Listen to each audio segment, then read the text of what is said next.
Oulan-Bator, ville en constante effervescence qui contraste avec les paysages vierges qui l'entourent.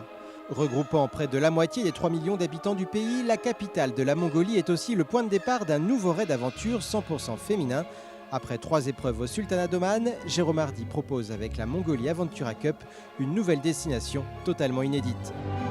Impatiente d'aller découvrir ce désert de Gobi dont on a vu tellement d'images, maintenant on voudrait les voir en vrai. Oui, on a des appréhensions parce que c'est des nouvelles formes de navigation. Steppe verte et infinie, sentiers sauvages en montagne, dunes bordées de pâturages et climat changeant attendent les aventurières. Il fait chaud, il fait froid, il fait chaud, il fait froid. On savait que ça allait être technique, on savait que ça allait être corsé. Au programme, plus de 2500 km à parcourir en 9 étapes à travers la Mongolie centrale et le désert de Gobi. On n'a pas l'habitude, c'est hyper impressionnant. Ça fout vraiment la trouille, c'est un milieu hostile. Sensation extrême mais sans risque pour une aventure marquée par la solidarité. Et c'est là qu'on se dit qu'on vit une super aventure, une évidence. Oh, merci les gars, merci. On est les maîtres du monde. Pour cette première édition, la Mongolie Aventura Cup accueille pas moins de 27 équipages. Venus de France, de Belgique et du Canada, les pionnières de ce nouveau rallye raid se répartissent en 2 sessions consécutives. Lorsqu'on a lancé les inscriptions donc en octobre 2015, on a eu en 4 minutes donc sur internet plus de 30 inscriptions. Étant donné qu'on ne pouvait accueillir que 15 véhicules, on était obligé de les répartir en 2 sessions. Donc on fait 2 sessions de 15 jours, donc qui s'enchaînent les unes après les autres. C'est une destination complètement nouvelle et je cherchais donc une nouveauté, un pays nouveau, une nouvelle culture à découvrir. La grande nouveauté de ce rallye, ce sont les secteurs sélectifs sur piste, donc sans roadbook, uniquement avec des cartes. Et cette fois-ci, elles doivent emprunter que les pistes. Sinon, on retrouve les parcours au cap et les parcours au roadbook. Novices ou expérimentés, chaque équipage présente un profil bien différent.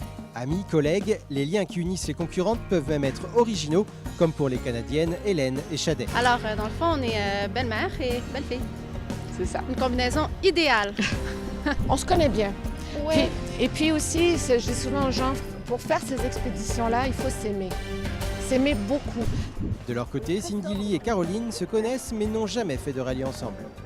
Oser toujours, céder parfois et renoncer. Jamais. Voilà, ça je pense que c'est vraiment important, c'est quelque chose qu'on partage, que Cindy Lee a inventé, enfin ça vient de toi. Oui, presque, tout à fait. Oui, oui. Ah, voilà, C'est ma devise depuis et on partage vraiment cette devise. Enfin moi j'adhère complètement à cette devise. Chaque équipage arrive en Mongolie avec des attentes là aussi différentes. Pour connaître un pays, il faut rencontrer les personnes qui y vivent. Pour pouvoir aimer un pays, il faut aussi s'imprégner de la culture. Et il y a une culture ici au Mongol qui est ancestrale et c'est cette culture que je suis venue chercher. On se fait une telle joie d'aller dans une contrée qui est si différente. Personnellement, les grandes steppes, encore une fois, ça fait rêver. Gengis Khan, tout ce passé historique grandiose. Moi, franchement, ça me fait rêver. Et je me demande si de temps en temps, ça prendra peut-être le pas sur une performance parce qu'on aura envie de s'arrêter et de profiter. Là, il a autant ça, tu peux t'en passer, autant ça, tu peux pas t'en passer. D'avant en arrière. C'est le seul endroit qui est sécurisé où le crime ne peut pas basculer. Participer à la Mongolie Aventura Cup, c'est pour nous un nouveau challenge, puisqu'on a 6 ans de rallye raid derrière nous. Là, c'est donc un nouveau concept, de nouvelles formes de navigation, un nouveau désert à découvrir. Donc voilà, un nouveau défi pour nous. On a fait déjà plein de rallyes, mais ça c'est vraiment nouveau, au niveau justement de la navigation. Donc ouais, pour nous c'est arriver au bout et puis faire le maximum. On a regardé un peu la carte, la dernière partie du premier jour a l'air assez corsée, donc je connais pas ce genre de relief. C'est un petit peu ça et puis voilà, puis on n'a pas envie de crever souvent. Donc bon, roadbook on n'en a pas fait, voilà, c'est de la nouveauté, donc c'est vraiment le défi et puis on découvrira au fur et à mesure, mais c'est vrai qu'il y a un petit peu d'appréhension quand même. En attendant, programme chargé pour cette première journée avec les vérifications administratives, la préparation des véhicules, tous identiques, et un briefing général qui marque le vrai départ de l'aventure.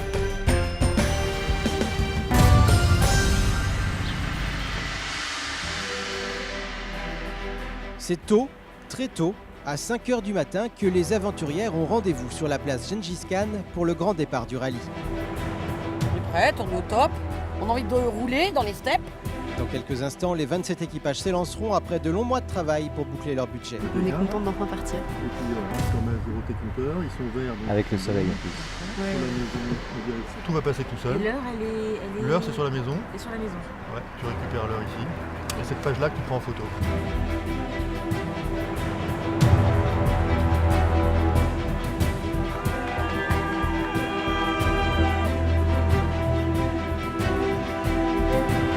Grand comme 3 fois la France, la Mongolie est recouverte de steppes dont l'aridité augmente en allant vers le sud. C'est justement cette direction qu'ont pris nos aventurières. Objectif, rallier le désert de Gobi et ses dunes de sable d'ici quelques jours. Pour débuter en douceur, c'est un secteur sélectif au roadbook de 291 km que doivent parcourir les équipages. Mais dès les premiers kilomètres, les difficultés commencent. J'ai senti un petit truc. J'ai dit, Steph, t'es sûr qu'on n'a pas crevé à droite? Elle dit non, Non, ça va. Puis après un moment, j'ai lâché le volant. J'ai dit, ah non, il y a vraiment un problème. Donc Faut on qu'on s'est s'arrête. arrêté et en effet, on a bien abîmé le pneu. Voilà. On n'a jamais crevé, donc c'est bien. Voilà, Moi, c'est c'est une une première. expérience. Heureusement, les copines étaient là. Il nous apprend comment on change un pneu. C'est la jeunesse. C'est la jeunesse qui C'est fait le reste. l'expérience. C'est l'expérience. Ah, ça va pas suffire, faut encore monter. Faut encore monter? Ouais. Ok. Allez, bon courage. Merci beaucoup, hein. De rien. Elles ont l'habitude, elles sont allées très vite, elles nous ont bien aidés. Donc ça, c'est super. Pendant ce temps, pas de problème technique pour l'équipage 101, mais plutôt de petits soucis d'orientation. On a loupé un CP. On s'est un peu On est passé égaré. à côté, elle l'a Voilà. pas vu. Pour l'instant, ça va. Je pense que c'est une mise en jambe. On attend la suite avec impatience. La suite, une découverte accélérée de la Mongolie avec sa faune et ses coutumes. Et on fait un vœu à chaque tour. Chaque tour. Ce tas de pierres est en effet un ovu, un monument sacré, où les Mongols déposent des offrandes. Mais revenons à la course. Le principe des secteurs au roadbook, suivre ces indications pour parcourir la distance exacte séparant les contrôles de passage. Au sommet, 446 puis 170. Ok, donc on va prendre le 146. J'y vais de ce pas. Eh ben, écoute, il est parfait mon 446 là. Hein. Il est bien là. Il est là.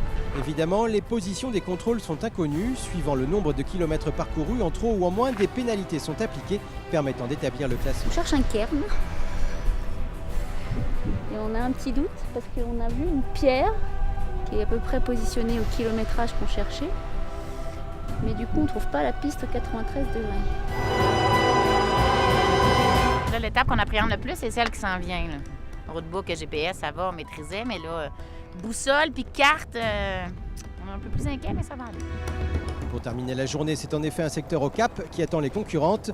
Et le moins que l'on puisse dire, c'est que les derniers kilomètres de la journée sont plus techniques. Pas facile de trouver le bon passage au milieu d'un massif rocheux aux nombreuses impasses. Bah, a priori, Gwen a dit qu'on peut passer là. On contourne le rocher, puis après on descend. Enfin... Et Gwen, ça redescend par là? On peut repartir par là?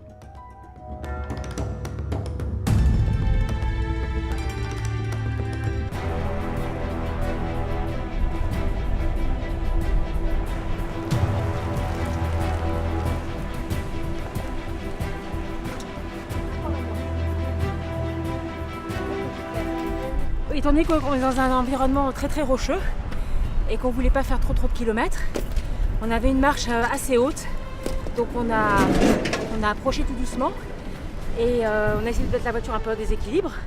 Et sur la roue où ça risquait de toucher, j'ai fait un amas de pierres pour faire descendre la voiture progressivement plutôt que de la poser sur les cailloux et de l'abîmer. Voilà, et je suis essoufflée.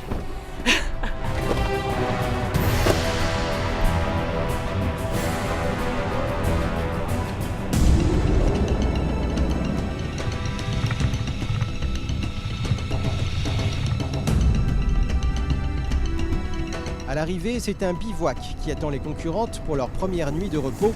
Un bivouac dans un cadre grandiose, un bivouac que chacune atteindra avant la nuit.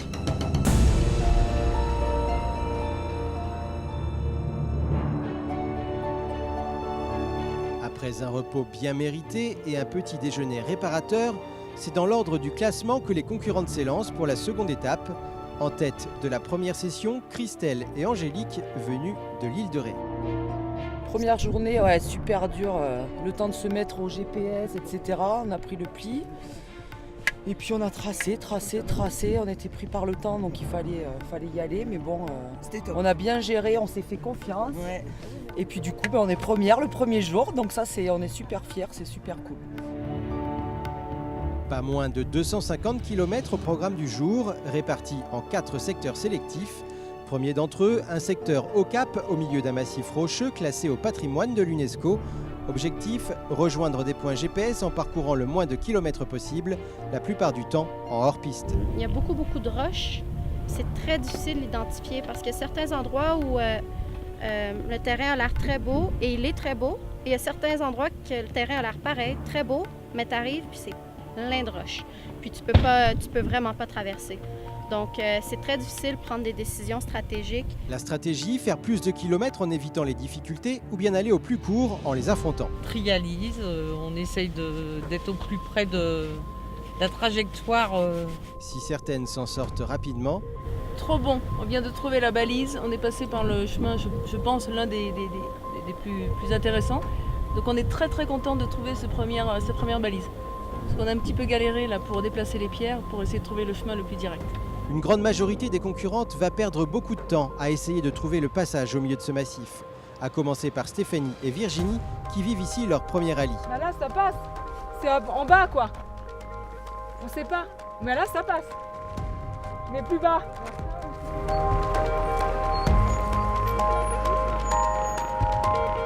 T'as pas un main? Non, j'ai juste la trace comme toi, la bleue, mais j'ai pas les deux ponts. Et je viens de le refaire le dos, ça fait 3 fois que je clique sur le dos. Ah, il y a un problème.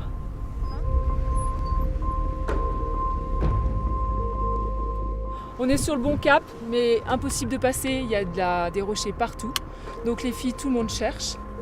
Moi je tente avec le 4x4 et puis on verra où ça nous mène, mais à mon avis on va être coincé là. Il faut retourner là-haut, là où il y a... On est parti, il doit y avoir un autre passage ailleurs.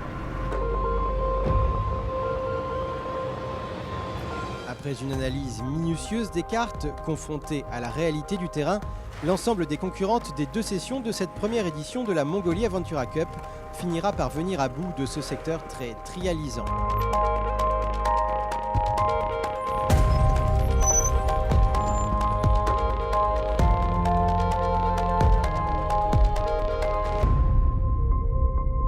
C'est ensuite l'ascension d'un volcan qui attend les concurrentes avec plus ou moins de réussite pour trouver la bonne passe.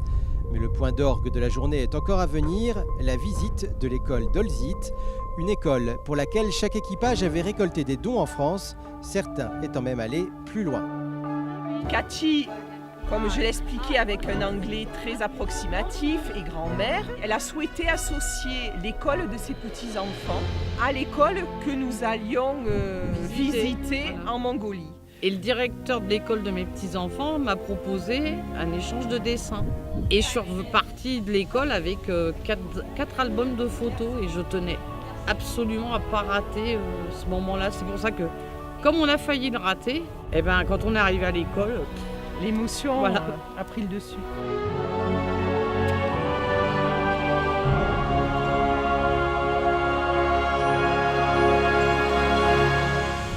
Laure, éducatrice sportive, avait elle aussi impliqué les élèves de son établissement dans un échange avec les élèves de cette école mongole. Un moment de rencontre, d'échange et de partage aussi important que la compétition. C'était vraiment très émouvant, là, juste de voir le temps que tous ces jeunes-là ont pris pour nous préparer un spectacle. Là, c'était fantastique, vraiment un beau moment là, du rallye de l'Aventura Cup, vraiment un beau moment. L'émotion est à peine dissipée que les concurrentes doivent reprendre leur 4x4 pour un ultime secteur sélectif au roadbook. En fait, on est à la recherche d'une piste qui n'est que très peu visible. Donc automatiquement, il fallait la chercher et on l'a trouvée, mais à quel prix ?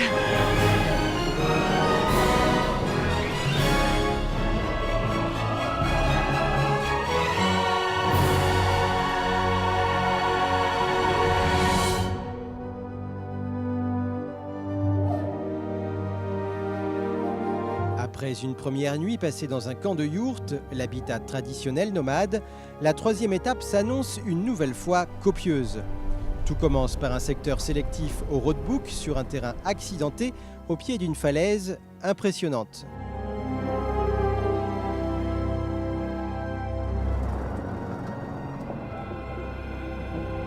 La piste devient ensuite plus roulante et mène les aventurières au milieu d'un canyon très étroit en plein cœur du parc national mongol. De quoi en prendre plein les yeux et tester sa maîtrise du 4x4.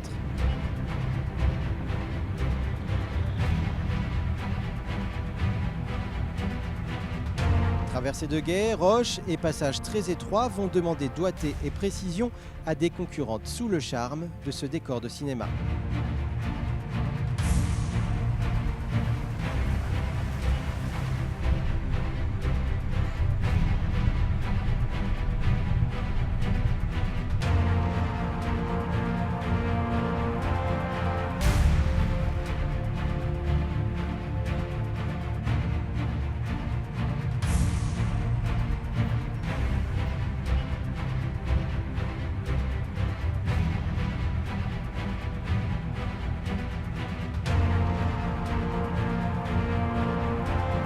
Même la neige était de la partie tout au fond du canyon.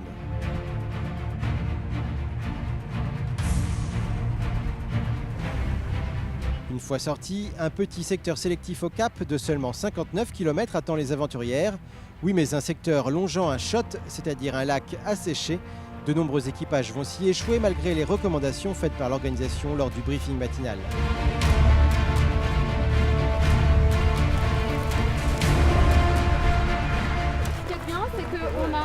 On a plein de gros bras qui vont pouvoir tirer aussi en même temps. Bien sûr, eh bien, tout simplement, on est passé un peu trop près du lac.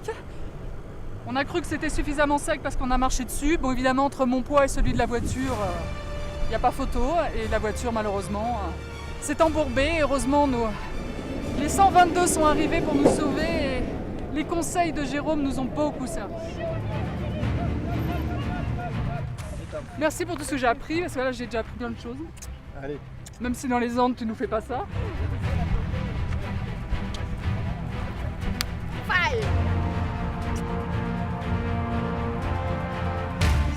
Ça a l'air assez dur.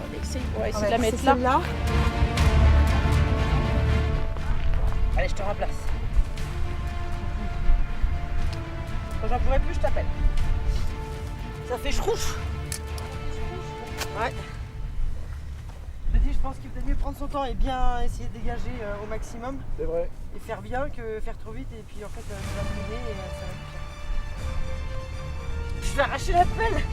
Le problème de la boue, c'est que contrairement au sable, si la voiture est trop posée, le contact avec le sol crée un effet ventouse. Voilà, le résultat est là. Et au moment où on s'est rendu compte que c'était mou, c'était trop tard. Elle a voulu décaper, c'était trop tard. Voilà, dommage pour nous. On va passer la soirée ici, ça va être sympa. Si, on va dégager doucement. Si certaines réussiront à s'en sortir avec l'aide d'autres équipages, nombreuses sont celles qui devront faire appel à l'organisation pour obtenir main forte et conseils avisés.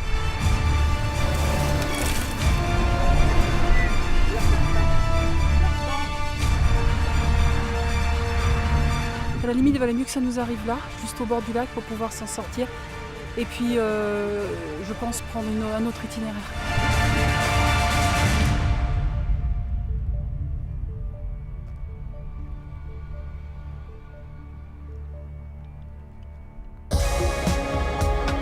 Après une nuit passée en totale autonomie au pied des premières dunes du désert de Gobi, l'étape 4 semble plus facile que les précédentes avec seulement 129 km au total. Oui, mais qui dit désert de Gobi dit sable. Le premier secteur sélectif de la journée, au Cap, ne fait d'ailleurs que 9 km, mais 9 km de dunettes. Si les concurrentes les plus aguerries les passeront très facilement, d'autres équipages auront plus de difficultés, certaines perdant même plusieurs heures dans ce labyrinthe de sable.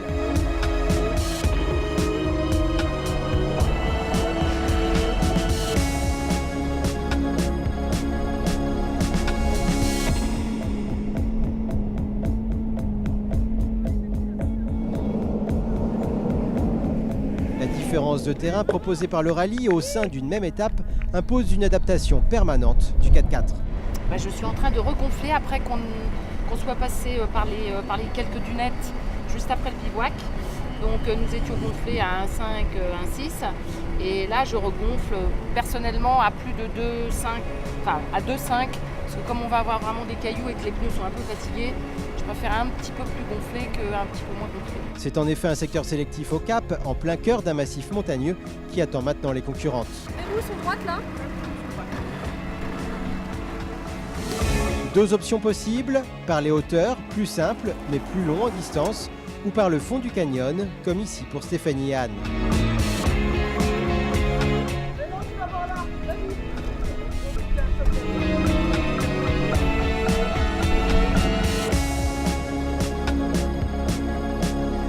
Plus court, le passage du bas est aussi plus technique, mais quelle que soit l'option prise, il est nécessaire dans cet environnement de reconnaître les passages à pied et même de guider sa coéquipière dans les difficultés pour préserver les nerfs et la machine.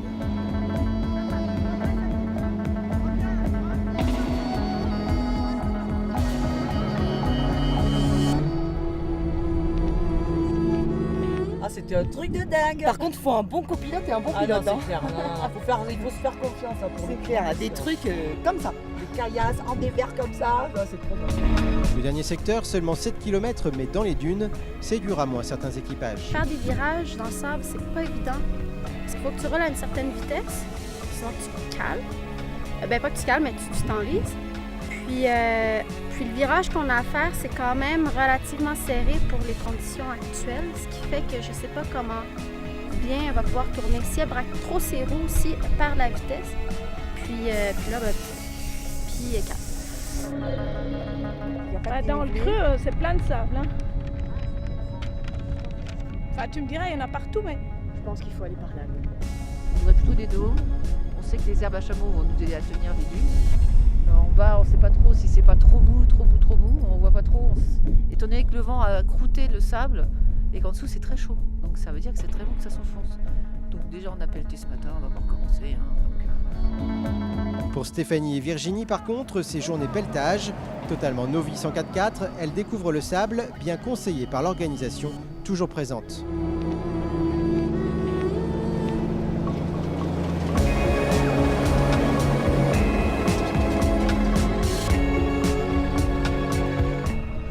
Ah, merci les gars, merci. Non, c'est vous, c'est bon. C'est ton idée, tu l'as défendue, tu l'as poussée, tu l'as amenée au bout. Parfait, bravo. Bon bah maintenant faut que je continue donc. Ouais. Je vais aller dans l'herbe à chameau là. Pendant que certaines peinent dans les dunes, pour les 112, la mère et la fille, bien organisées, la traversée semble une formalité. Je regarde ma mère au loin qui marche des kilomètres pour m'orienter sur la direction à prendre. Et en fait, on a des codes, on va dire. Si elle lève les bras, c'est que je peux aller jusqu'à elle. Sinon, elle continue à marcher. Voilà, là, elle lève les bras. Tu vu où j'étais? Voilà, on a ton pic derrière. Donc il va falloir passer par là. Il y aura une petite descente, mais je vais essayer de pratiquer, de monter là-dessus sur la bande verte, voir si c'est porteur.